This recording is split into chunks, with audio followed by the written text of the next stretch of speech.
Hello students, हम पढ़ रहे हैं चैप्टर 6 लाइंस एंड एंगल्स और ये है उसका लेक्चर नंबर 2।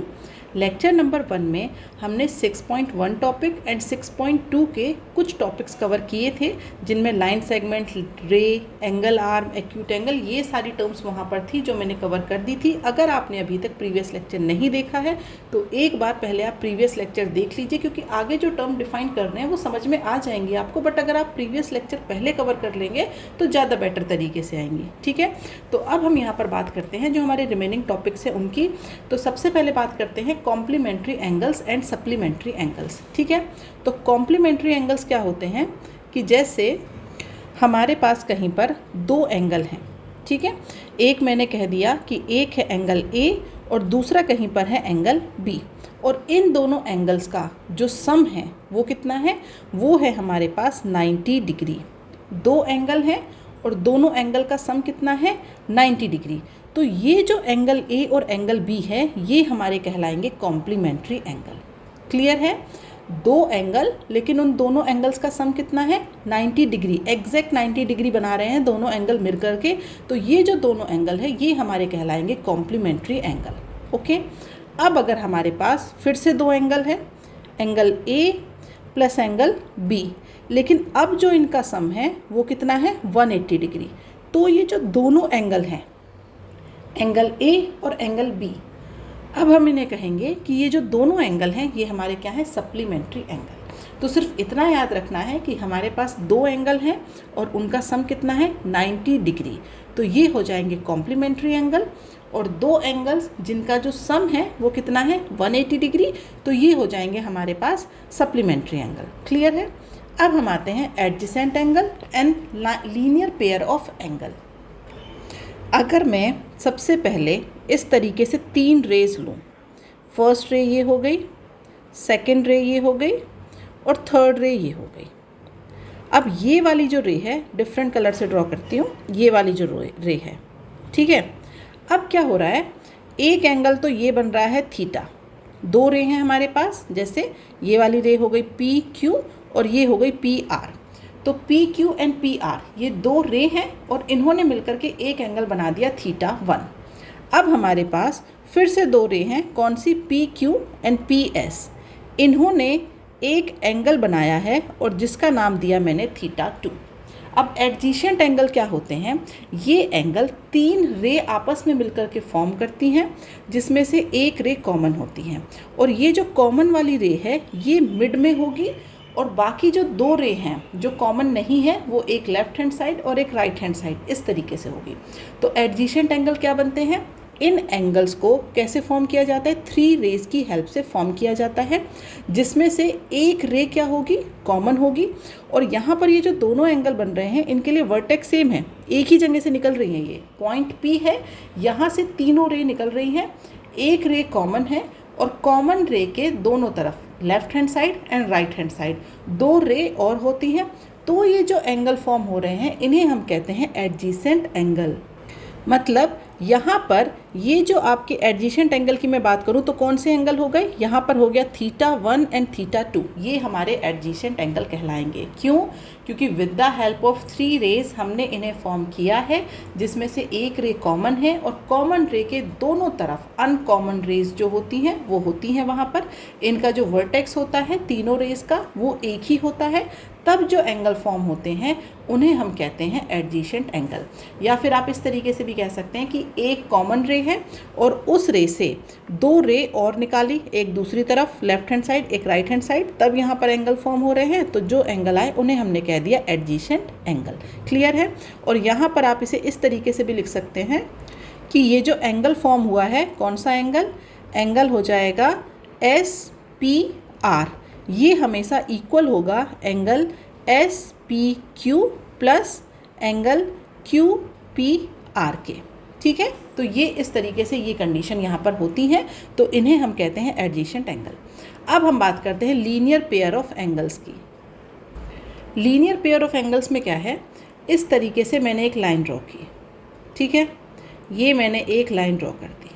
अब यहाँ पर एक पॉइंट लिया मैंने, मतलब ये जो लाइन है इस लाइन को ब्रेक करके मैं ये कह रही हूँ कि यहाँ पर दो रे हैं, मतलब आप इसे लिख सकते हैं ना A B C, तो एक रे तो हो गई ए बी और दूसरी रे क्या हो गई बी सी, और यहाँ पर बी पॉइंट से एक थर्ड रे जा रही है जिसे मैंने कह दिया बी डी। यहाँ पर भी कितनी रे हैं, 3 रे हैं, ओके। और यहाँ पर जो बी डी है, मतलब हमने जो रे है स्टार्टिंग में, अगर मैं बात करूँ ए बी और बी सी की, तो हमने इसे ए सी को लाइन के फॉर्म में लिया था, बीच में एक पॉइंट लिया है देखा जाए तो, ठीक है।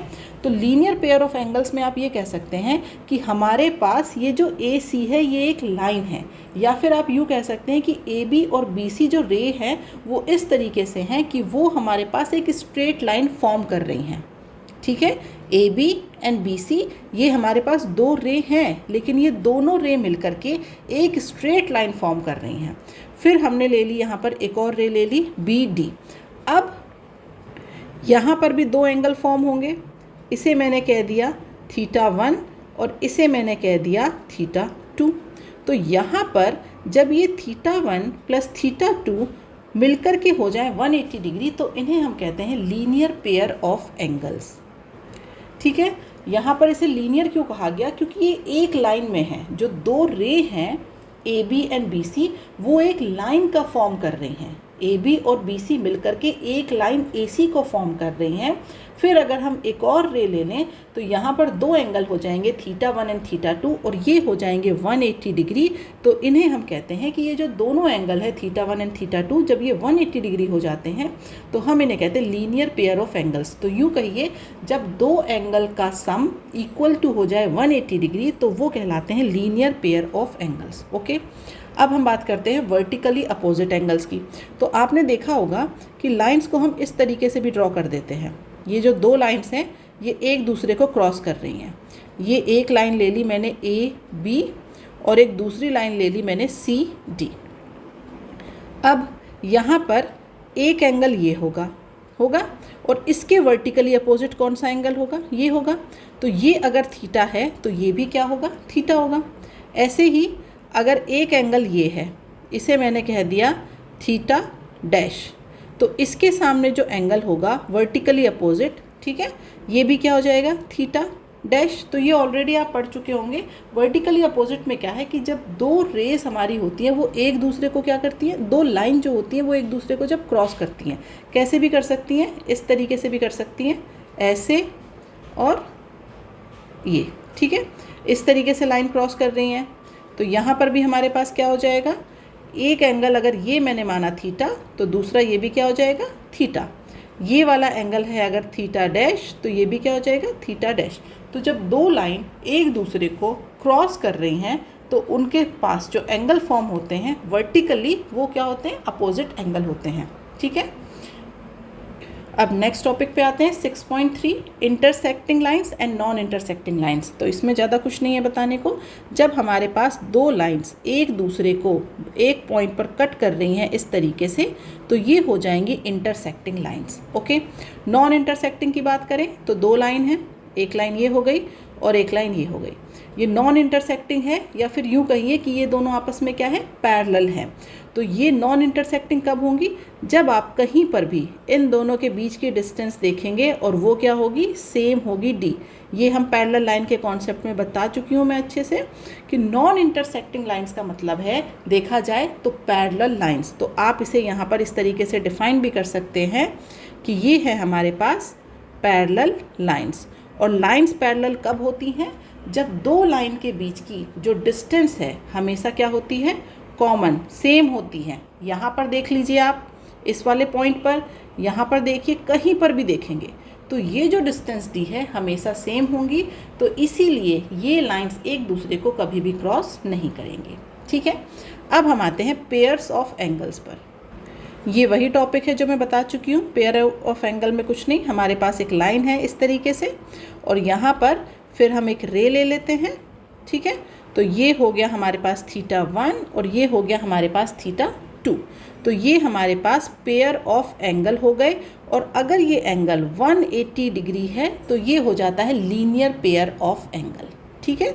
ये 2 क्योंकि हमारे पास एंगल बन रहे हैं तो ये पेयर्स ऑफ एंगल्स कहलाएगा। और अगर इन दोनों का सम 180 डिग्री है तो ये लीनियर पेयर ऑफ एंगल हो जाता है। क्लियर है। अब हम आ जाते हैं एक्सियम 6.1 पर।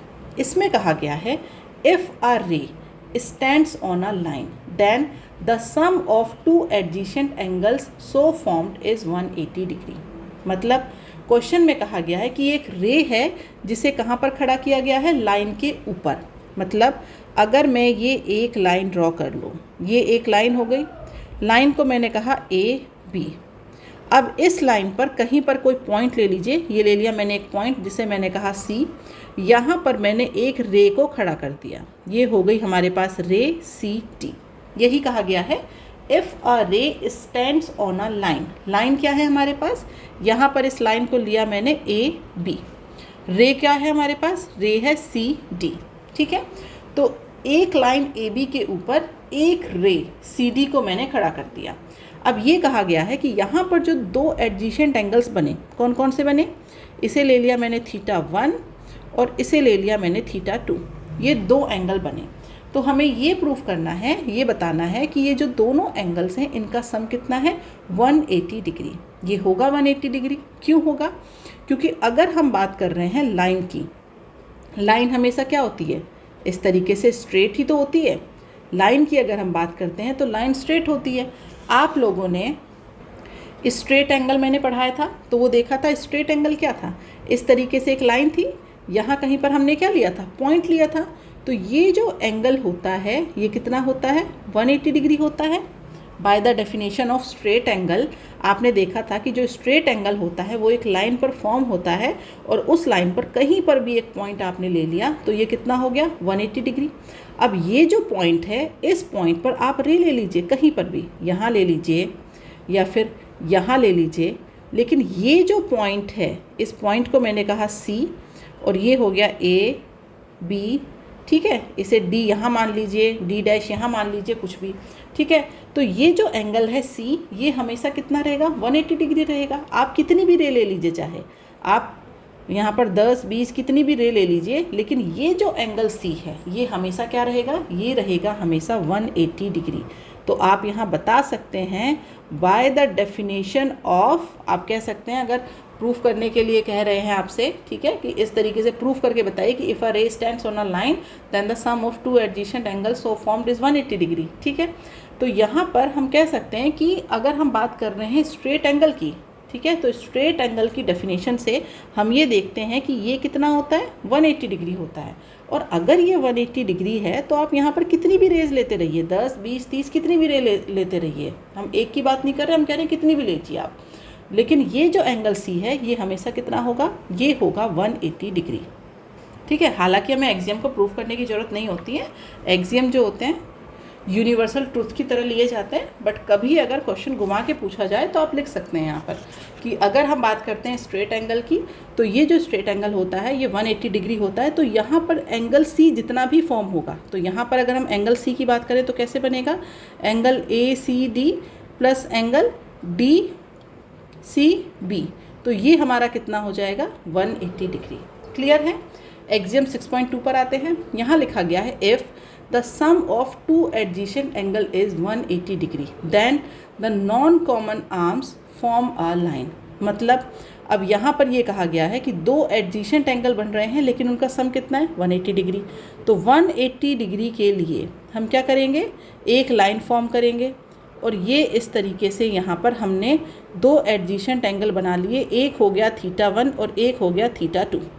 तो अब ये कहा जा रहा है कि हमारे पास अगर इन दोनों एडजेसेंट एंगल का सम दैट मीन्स θ1 प्लस θ2 180 डिग्री है, तो जो नॉन कॉमन आर्म है, अब देखिए यहाँ पर θ1 एंड θ2 में जो कॉमन आर्म है वो कौन सी है, वो है बी डी। आप θ1 लीजिए या θ2 लीजिए, बी डी आएगी। लेकिन जो नॉन कॉमन आर्म है वो कौन सी है, वो है यहाँ पर A B and B C. तो जो नॉन कॉमन आर्म है वो एक लाइन है, ये कहा गया है। ठीक है, तो अब अगर हम लाइन की बात करें, हम कोई भी एक लाइन की बात करें इस तरीके से, तो लाइन पर हम जब भी एक पॉइंट लेते हैं इस तरीके से, ठीक है, तो यहाँ पर इस पॉइंट पर हम रे ले या ना लें, जो एंगल बनते हैं वो कितने होते हैं 180 डिग्री। और ये हमें कैसे पता है, by the definition of straight angle, कि लाइन पर अगर एक पॉइंट लिया है तो उस पॉइंट पर जो एंगल होता है वो कितना होता है 180 डिग्री। तो अगर 180 डिग्री का एंगल बन रहा है तो कहीं ना कहीं वो क्या है, लाइन है। तो ये भी हमारा यूनिवर्सल ट्रुथ है, प्रूफ करने की ज़रूरत नहीं होती है इन्हें, बट वो तो अगर क्वेश्चन घुमा करके आ जाए तो आप सीधे वहाँ से डेफिनेशन देंगे स्ट्रेट एंगल से। ठीक है, तो आज के लिए इतना ही। अब नेक्स्ट क्लास में हम स्टार्ट करेंगे एग्जाम्पल 1, जो सॉल्व्ड एग्जाम्पल्स है उन्हें सॉल्व करेंगे, फिर हम एक्सरसाइज पर जाएंगे। ठीक है, तो मिलते हैं नेक्स्ट क्लास में। आज के लिए बाय बाय स्टूडेंट्स। और अगर आपको इस लेक्चर में कोई भी डाउट है तो आप मुझे कमेंट बॉक्स में लिख करके बता सकते हैं। नेक्स्ट क्लास में आपके डाउट को सॉल्व किया जाएगा। और ये जो लेक्चर मैंने आपको पढ़ाया है इसकी PDF फाइल आपको मिल जाएगी टेलीग्राम चैनल पर, जिसकी लिंक नीचे डिस्क्रिप्शन में दी गई है।